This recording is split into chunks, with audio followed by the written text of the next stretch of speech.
What is Black History Month? Love has never been a popular movie.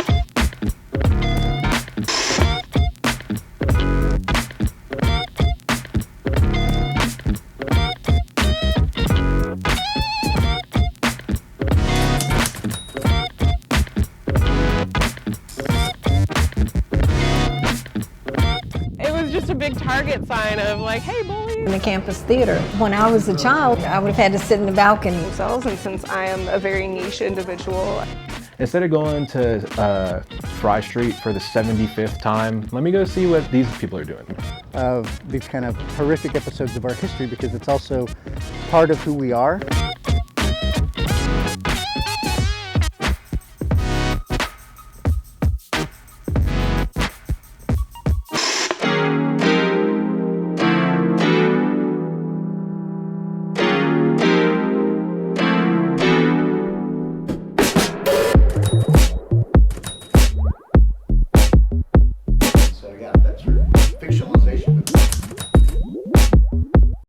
So this interpretive piece is pretty cool because these are some amazing photos. The ones I wanted to point out was right here. So this, I believe this is 1878 maybe? You know, they take photos of the square around the Denton courthouse every so often, right? And in this historical photo, you can see Quakertown in the background. You know, young Quakertown, right there. You can just see a few buildings, a few houses kind of scattered out. The thing to know about Burt Crawford is that this guy was one of the wealthiest guys in Quakertown. He ran, I mean, they say grocery store, it was a dry goods store, it's a little bit of everything, but it was also like a community center. Because they couldn't officially participate in city business, right, this is where their town within the town had its leadership. Well, so this is the crazy thing that's happening after World War I and before World War II. This is the story of Black Wall Street, right? So segregation happens. You have these black districts popping up all over the place. And what happens is because society is segregated, they within their community support each other by buying all their goods there. It keeps most of their wealth in their own pockets, right? And so this is what started to cause tensions. You had people coming back from World War I, and you had like sluggish economy.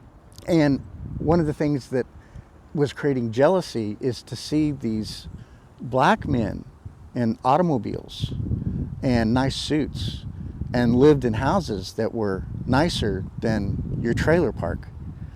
You see where I'm going with this. So that kind of racist animosity, right? That's what kind of fed the formation and the reformation of the Ku Klux Klan. So they're kind of the secret enforcers, but most of them also, at that time, most people don't talk about, 1920s Texas was run almost wholly by the Ku Klux Klan.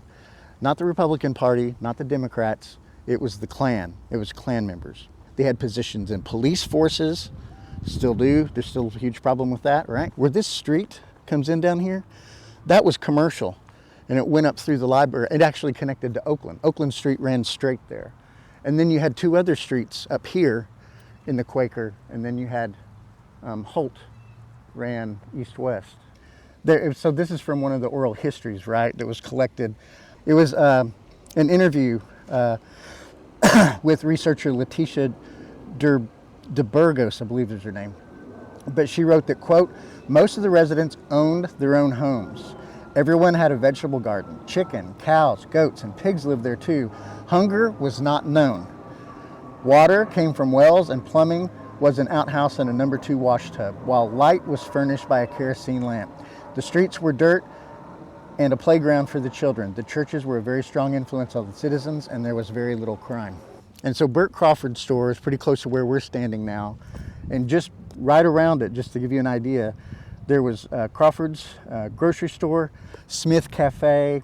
There was another restaurant, Allen's Restaurant, the big Henry Maddox boarding house, but it was basically a black hotel.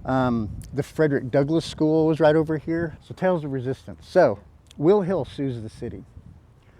Will Hill was known as Dollar Bill Will Hill, because he would plow people's gardens for $1. He made a living because he had a sturdy wagon and had strong horses. And so he just kind of did odd jobs and things like that. What happened in World War I, right, there were a lot of African Americans that were in the military, And so they were combat trained. Will Hill stood up and sued the city, but he was intimidated by the Klan. In one version, I heard they burned his barn down. But there were several other, Klan intimidation acts. Alma Clark, she tells the story of Willie Clark. They were clearing land on Solomon Hill to move some of the houses to. And he's out there with a group of guys, and they see the Klan coming on horseback. So they all take cover behind some of these fallen trees and roots. And basically, Reverend Clark says, "Don't shoot until I shoot." And luckily, the Klan didn't spot them. And so they wound up turning around. It was just about 4 or 5 on horseback, right, in full costume. But then they left. And so they barely avoided that.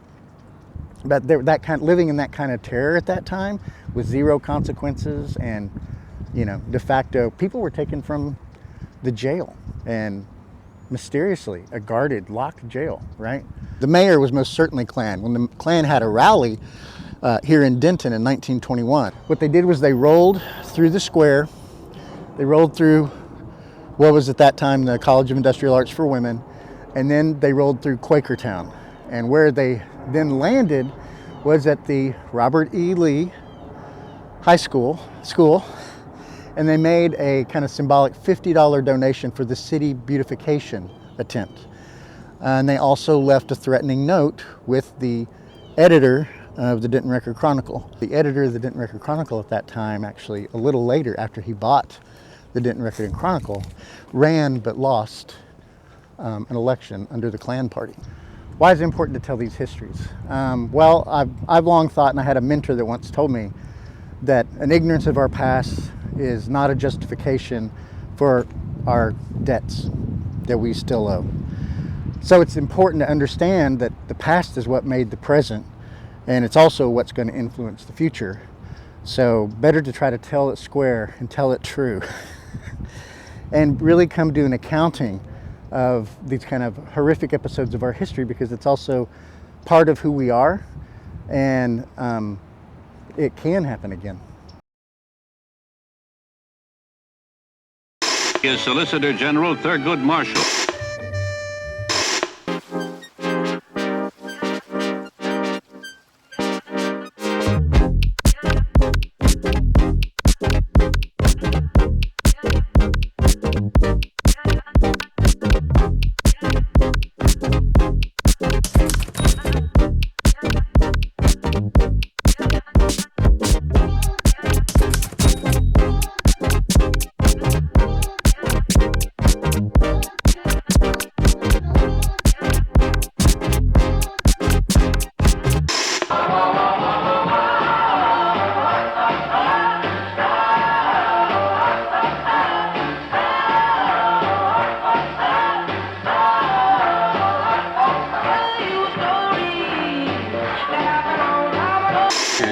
Motown's greatest song. Come on. L6 nice.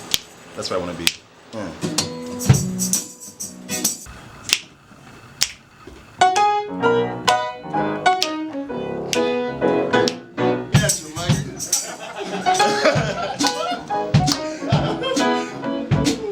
Hold on, let me wipe this sweat on my head again.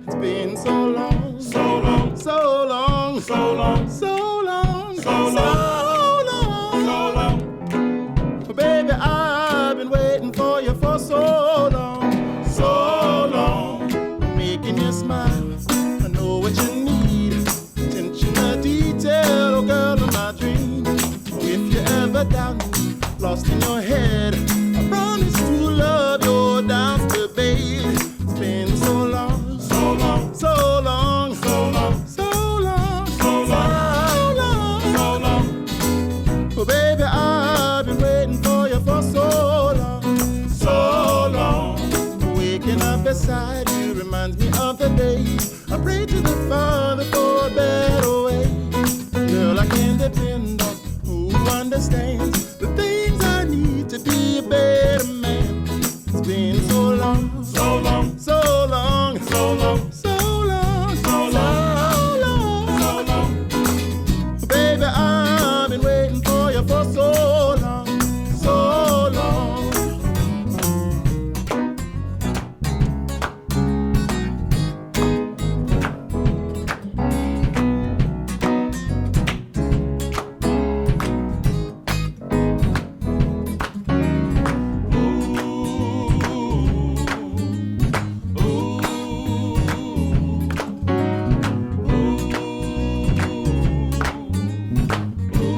my God, girl, you're making me sing a new song every day, pulling my heartstrings. It's been so long, so long, so long, so long, so long, so long, so long.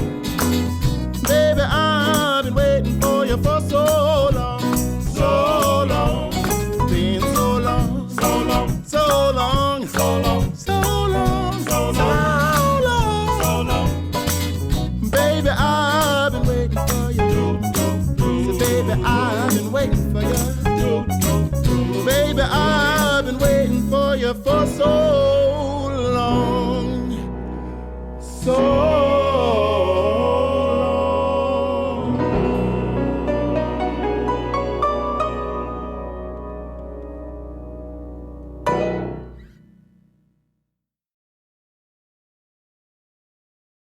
Hey, aren't you Frederick Douglass? Miss Colvin refused to give up her seat on that bus.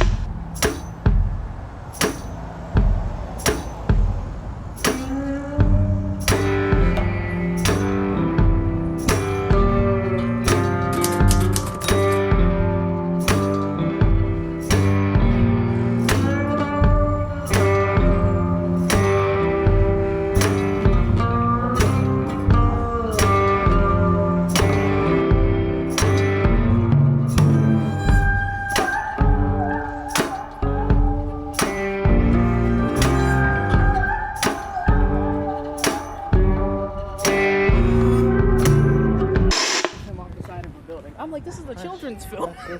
That's Suge Knight. He's like, okay, here we go. Okay. I will listen. You are perfect. Listen here. Perfectly. Hey, buddy. You're just being protective. Oh, yeah. Hello, babies. I have to go. We have to go to Minnesota to practice. Outside. I was like, listen, you might have just scored another viewer. Okay. Not complaining. No, I'm complaining. I was like, what? Am I looking good on camera? I was like, I asked my girlfriend, I was like, listen, I know you're biased, but like be unbiased for a second. Do I look good? She said yes. Hi there. My name is Octavian, but around town I'm known as Phoenix Dynasty. It can be Dynasty if I like you. That's my call tag. I am known as Denton's Little Fireball. So I am a local drag artist. I've been doing drag for 2 to 3 years now. I think I'm running into my 3rd level. I am a transmasculine drag king. What that means is I am trans and I do drag, but I don't like cross-dress or do any of that. If you don't know what drag is, it is a over-exaggeration of like typical gender things. So like when we see drag queens, they're doing like hyper-femininity. When you see drag kings, they're doing hyper-masculinity. But honestly, the same way that gender works on a spectrum, drag works on a spectrum as well. When we see stuff like RuPaul's Drag Race, that's only one facet of a massive community. Or I'm very dancey, very flashy. I love a good suit. I love to move. I'm always wearing some sort of jewelry if I feel like it. I'm also one of those kings that does not do a lot of makeup just because, like, I think it's a lot of work. Not that I won't. Like, for my Phoenix number, I do, like, a smoky makeup, a lot of fire. Shoot, even, like, U.S. sailors used to just dress up in drag for fun. You know what I mean? This is why, like, in the current political climate that we're in, I'm like, I don't understand why it is such a far reach for you to imagine the idea of, like, a cisgender man deciding it's fun to dress up like a woman. Okay. They've been doing it forever, but really drag and like, ballroom, drag and ballroom are kind of like intertwined in my opinion, because they both started with black and brown people, back in like the 70s and 80s. And don't count me as the most informed about this. My elders have taught me a lot over time, but like, the amount of support that our community, like the reason why it looks so bad is because our culture continuously gets erased, right? Like, shoot, I had to explain to a friend the other day that like book burnings and all that stuff, that's not new. The reason why we don't know much about people being trans is because they destroyed all of the info that we might have had on that. Like, scientific studies, like just boots on the ground interviews with people, like history. And we're repeating that. That's why drag's so important right now. You know, it's like we need these spaces in order to be ourselves and show that little queer kid who's surrounded by people who don't see eye to eye with like that sort of lifestyle. You know what I mean? Like for them to feel like it's safe to be themselves.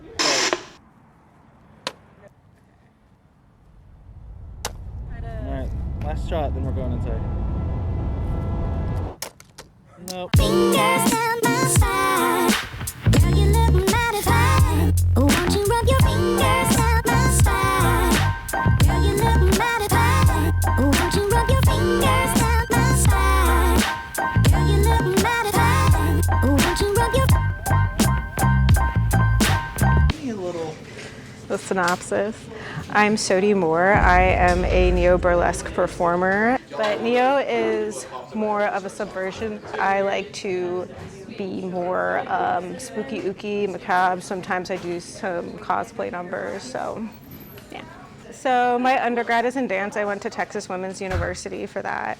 And I found that I didn't really vibe a lot with modern dance, and I felt like I had more autonomy to the world of burlesque, and I got to make the kind of work I wanted rather than doing somebody else's work. Historically, Black burlesque performers have been tastemakers and innovators and have added quite a bit to the genre, and do not get credited nearly enough. And some of the more famous dancers historically have been Black, like Josephine Baker. She's a massive one. Yes, and I would say that burlesque gave a lot of Black folks a lot of autonomy that they wouldn't have had. They gave them a lot more financial freedom that they wouldn't have had otherwise. That same financial freedom from solely performing burlesque does not exist anymore, sadly.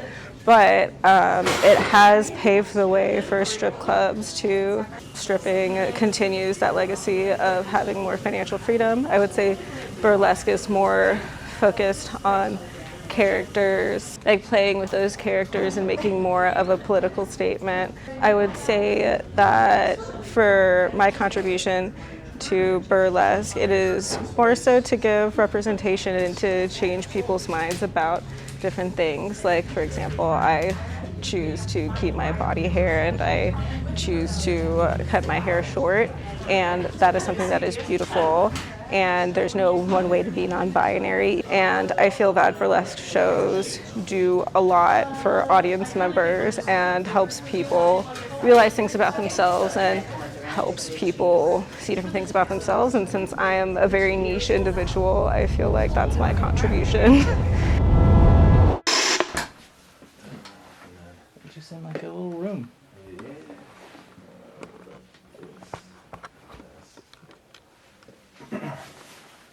Alexa, change the lights to white. Alexa, change the lights to white.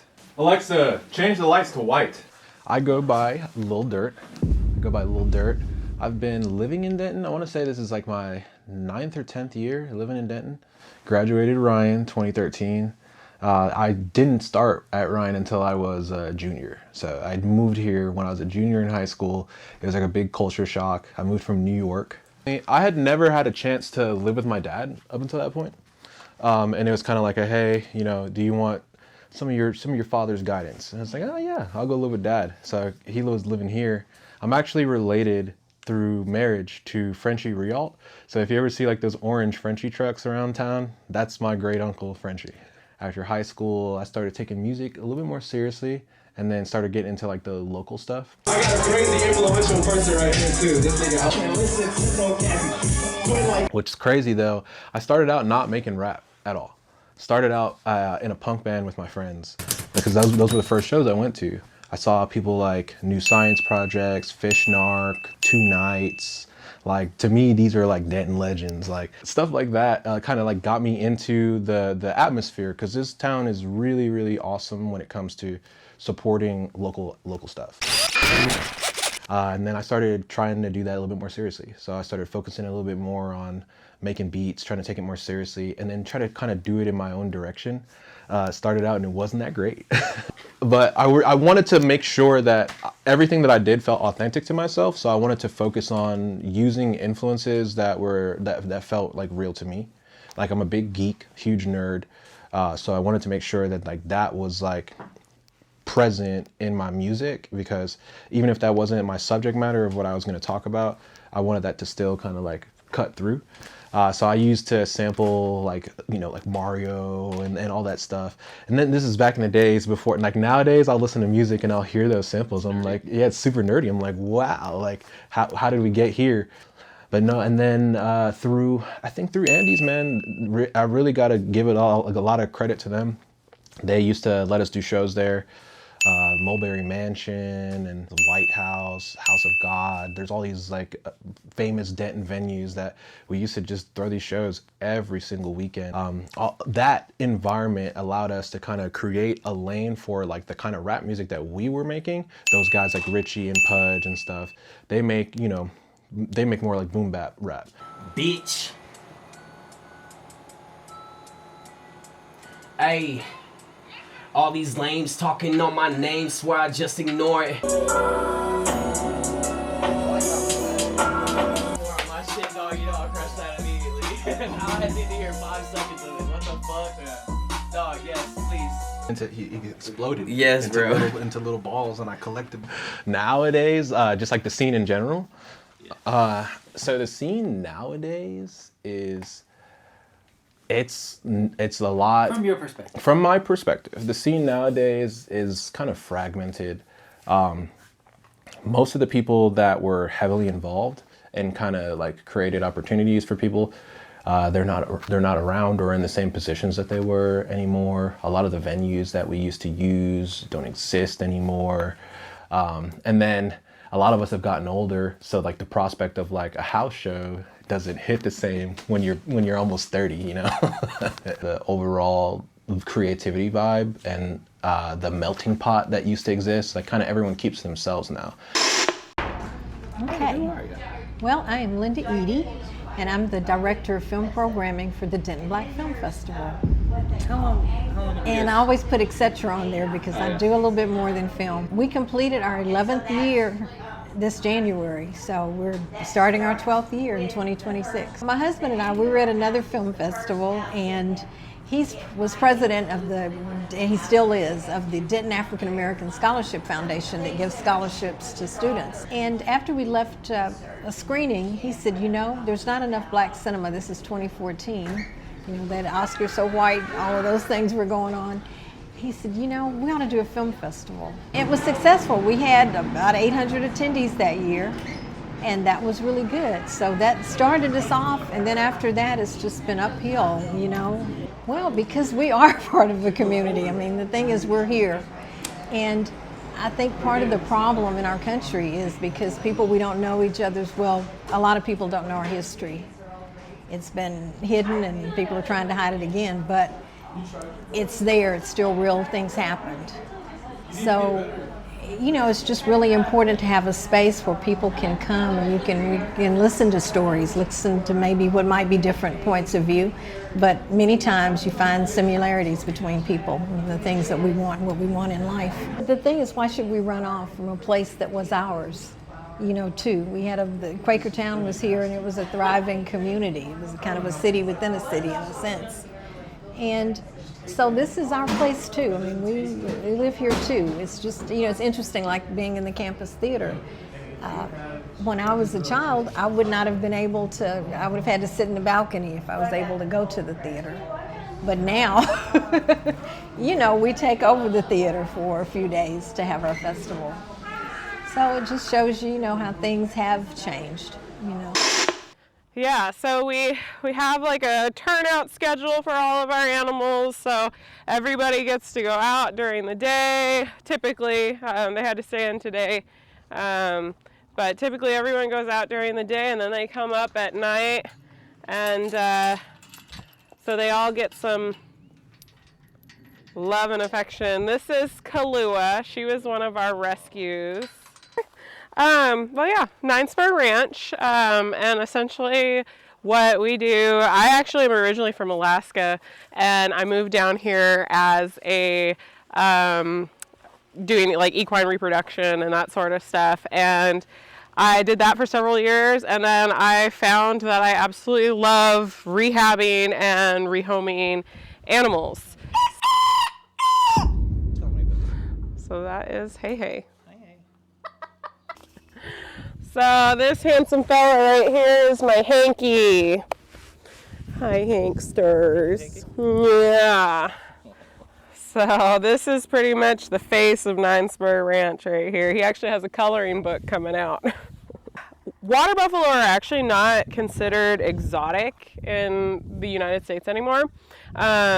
The University of Florida did a study on them back in the 70s, and after the study was done, they just sold off all the animals. So there's actually a ton of them, especially here in Texas. But, you know, I mean, they're still considered like an exotic meat, but they're not considered an exotic animal to live here. So, he, though, was actually out at a kill pen when I was out there. And I was out getting a load of horses, and this guy was out there with his brother, and of course, you know, caught my eye, and everybody was, oh, Shishana, you need him, and I was like, yeah, no, I'm good. I was like, I think I'm good, and then they finally talked me into it, and he was like 3 months old, and I was like, I'll just get him healthy, and we'll send him on his way, and you know, 5 years later.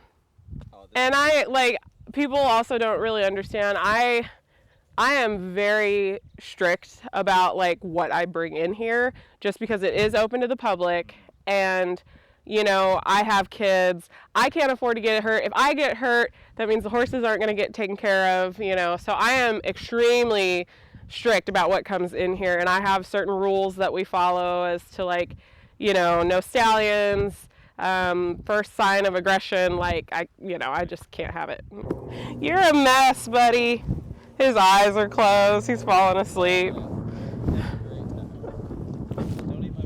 But no, I mean, like, growing up as like the only black child in like pretty much the entire freaking state, like, it was hard, you know, and it was, I stood out like a sore thumb. I've been this height, and I'm not a small person. Like, I've been this height and size since like 5th grade. So it's like, you know, it was just a big target sign of like, hey, bullies, you know. So I had to grow up learning to have like the defenses and stuff, and my parents, I would say, blessed me with a sense of humor. Yeah, we're both big and black now. So he was an Amish mule. He was a work, and now he's come here, and I think he's been ridden like 3 times since he's been here. So now you're spoiled and you get to live the life. Well, but I mean, it's just one of those things that I'm like, you know, it definitely has made it harder for me where people don't want to take me seriously, because, you know, it's, well, what kind of education have you had? What kind of, you know, I have to prove myself just a little bit more than what other people would have to, you know. Yeah, and it's like, you know, I have multiple degrees in this, and, you know, it's like when I was homeschooled, my homeschooling would actually pay for me to go to travel and to go to different like clinics and that kind of stuff. Yeah, so I mean, I dedicated my life to all of this, and so it can be definitely like frustrating to be like, well, now I've got to like start over and prove myself to these people, or, you know, stuff.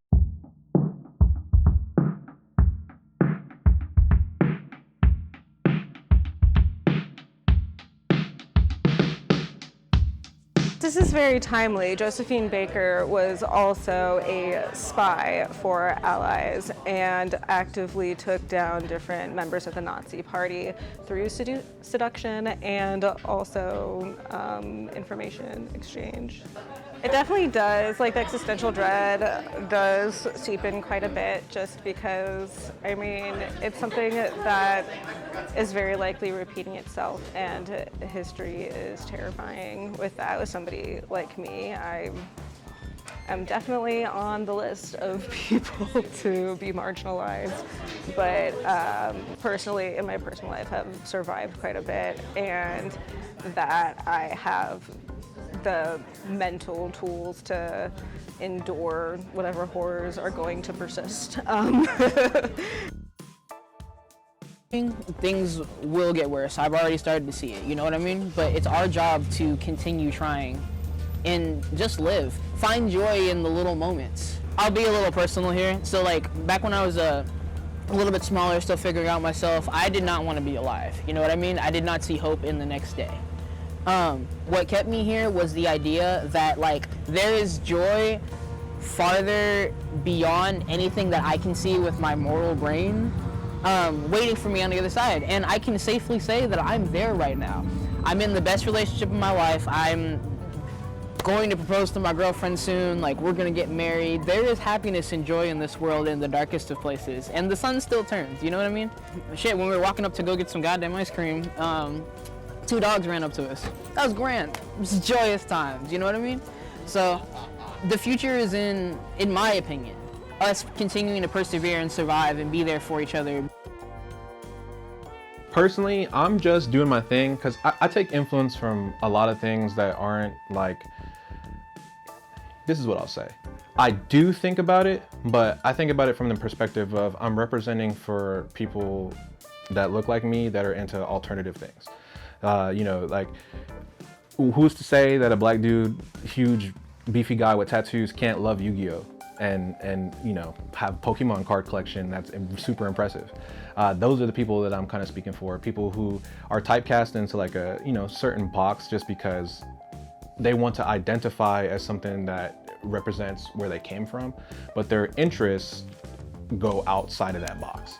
And that's kind of always what I want to inspire with my music as well, is for people to like leave that box. Like, hey, a trap song doesn't have to just be talking about selling drugs. I could be talking about how I could be relating what I'm doing to things that interest me. I talk about what my life is, and it's video games and anime and hanging out with my friends. Like. Well, I think part of it is because I've been on the planet for a while now. I have. I mean, I went to segregated schools until 10th grade. So I've lived through those times. And I think one thing about the black community, and it was our theme this year, was resilience. Because you connect to, we're very resilient. We've had to be. And because of that, though, you kind of walk when times get tough or things aren't going your way, you have to just push through it. And we know that people came before me that had it even tougher. They pushed through. You know, we're still here. I mean, I'm signing all of my emails now that I'm living in gratitude, resilience, and joy. Because you have to keep that, to keep hope, keep a positive attitude, you have to keep hold on to that joy. And I know sometimes people, I think, don't understand it. How do you go through these times and you still hold on to that? But you have to. That's an important part of who we are. I think it's in our DNA, just like resilience. There's joy too.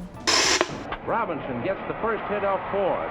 It's a homer into the left field stand. Wild water buffalo.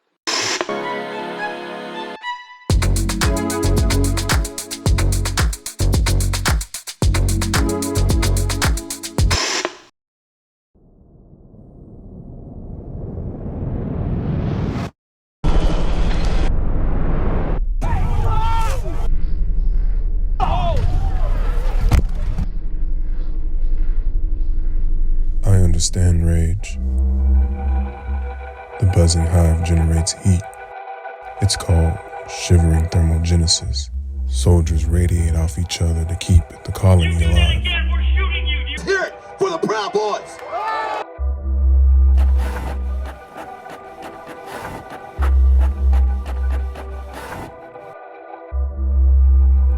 Heat motivates, spreads like wildfire into self-immolation. I've seen it.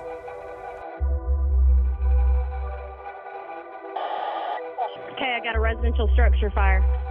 But I'm not here to start fires. I'm not here to put them out.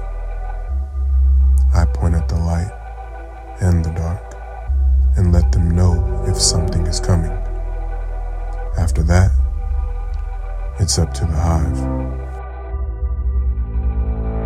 That's what makes this such a predicament.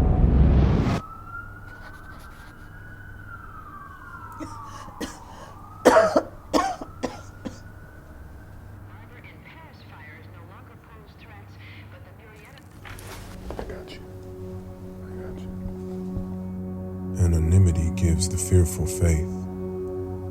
They deserve it. Haven't decided about myself. What kind of reporter doesn't answer their phone? I've got a story for you, but you just need to get here quick. I'm not at the mansion. I know where you are. You're the molten core of the earth. Gravity falling into itself.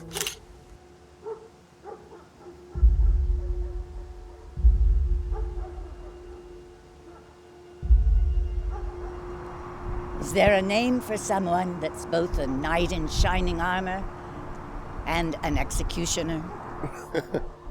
Yeah, usually asshole. I call him the mayor.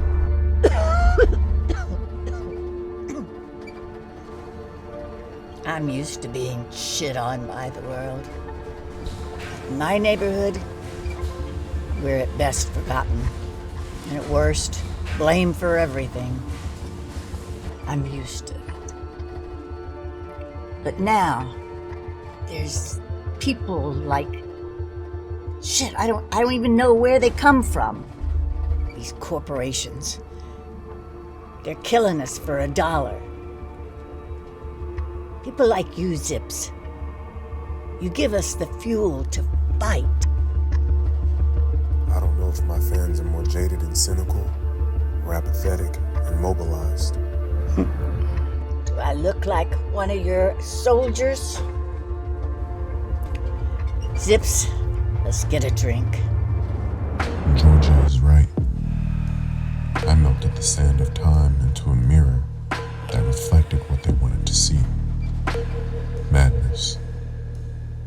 The world saw itself honestly, ate it up, shat it out, and is repeating the process. Last year, the most watched program was a televised rape.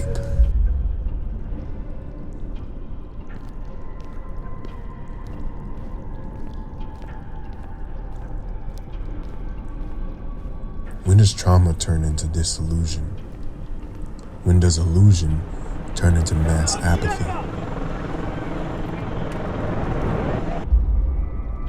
We've seen too much. Sometimes I think I should have taken their money, moved away. Why didn't you? At the time, I had principles. Don't know what happened to that.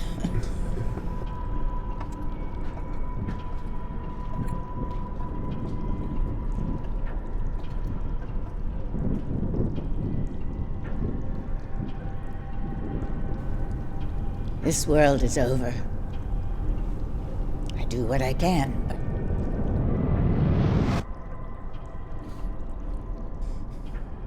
I'm the only person at this level fighting for...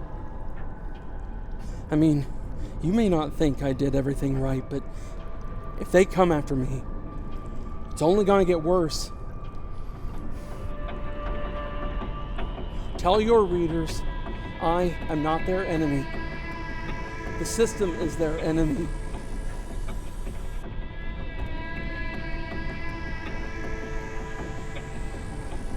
I tried to...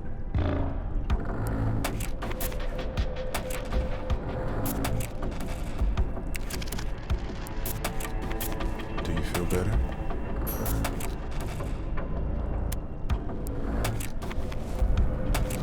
honey, I haven't felt anything in years.